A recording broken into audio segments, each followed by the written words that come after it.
Hi friends, this is CM Reddy.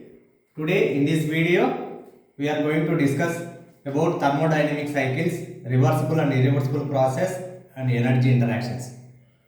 In thermodynamic cycle, before going to the definition, first we'll see the state of a system. See, state means condition of a system. System means it is the region in space upon which our study is focused.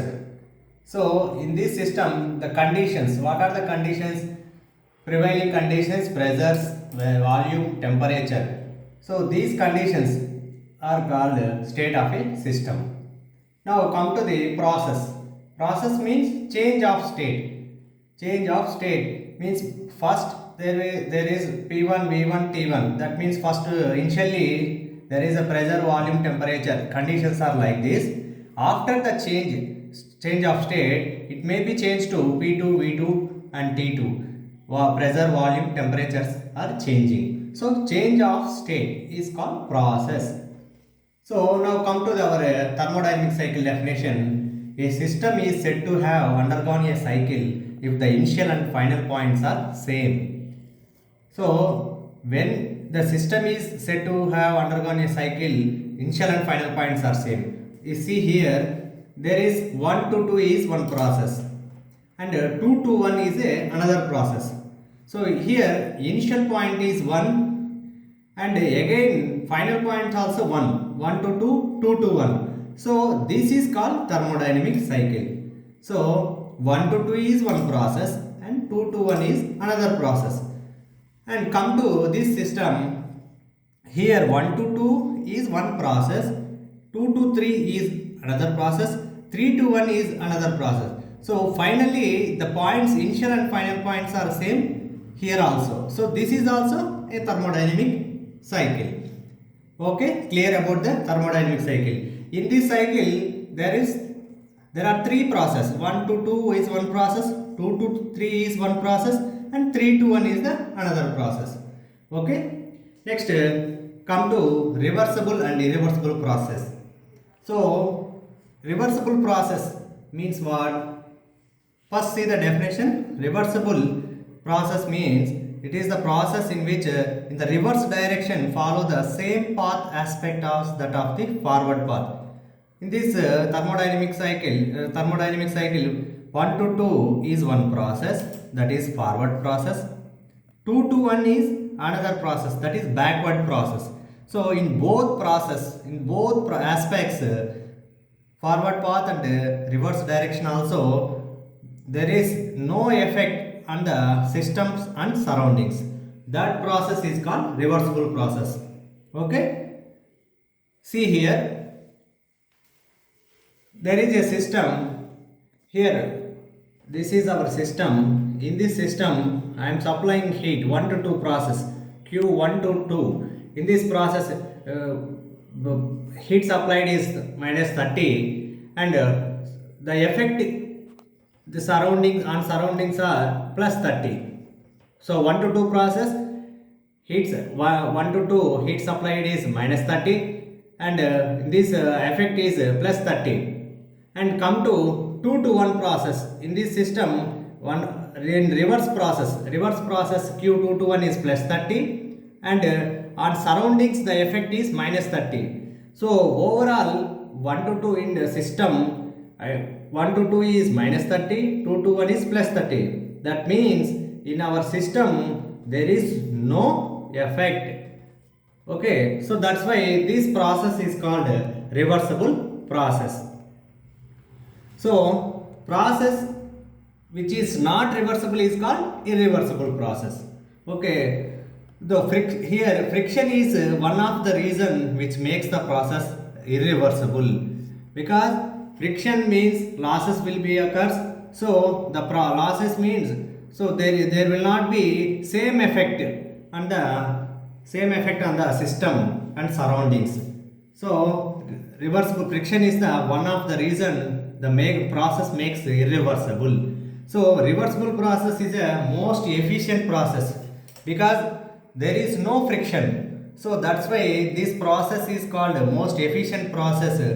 So we are assuming always for analysis purpose the thermodynamic processes are reversible process while analyzing the thermodynamic systems. Okay, clear? Next, come to energy interactions.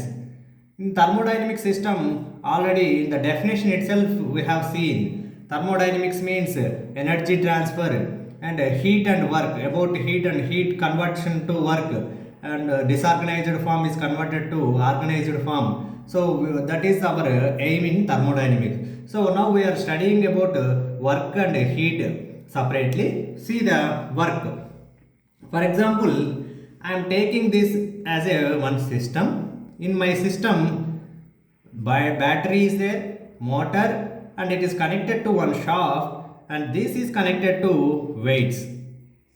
So when the motor runs, the weights is going to rise.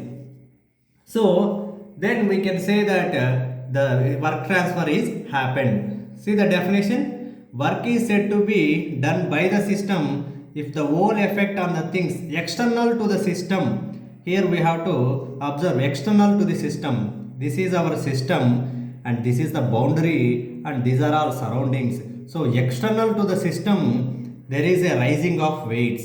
So then it is called as a work transfer. Next, come to the second case. In this case, this is the system. This is the system, and this is surroundings. So there is a boundary. In this system, we are telling that work transfer is equals to 0 because it is work transfer is external to the system. There is no effect on the external to the system. Everything is internal to the system itself. Work transfer is happening because the boundary is, if you observe here, this is the boundary. In this internally there is a work transfer is happening. So the whole effect things external to the system is 0 here. So work transfer is equals to 0 because out of boundary, it is not external to the system. So whenever the external to the system effect is there, then only we can say work transfer occurs. So here work transfer is equals to 0. So from this we can say that work transfer is a boundary phenomena. Work transfer occurs only when it crosses the boundary. Hence the work transfer is a boundary phenomena. Okay, clear? Next, come to the conventions of work transfer. See, this is our system. In this system, here work is done on the system, and here work done by the system. So work done by the system is taken as a positive, and work done on the system is taken as negative. Okay. So these are the conventions for work transfer. See here work done by the system means if you take a heat engine will get the work done by the system. So it is a work is positive. If you take a refrigerator, for example, we are supplying giving the power. So it is a work done on the system. So we have to take it as a negative work, and this is the positive work. Here take this is a container having piston, and there is a gas inside the container. If you supply the heat, what will happen? The gas expands. So the boundary will expand like this because of heat the gas is expanding. So gas is raising the weight. This weight is raised by the gas. Next, come to this case. Here it is compressing. That means we are giving power here for compressing. Gas is compressing. That means boundary is shrinking. So here is work is negative in this system because work is done by on the system. Here work is done by the system. So weights are rising. So it is taken as a positive. Like this, work transfer conventions will be taken. Okay. Next class we will take heat and their conventions. Thank you everyone. If it is helpful, please subscribe this channel.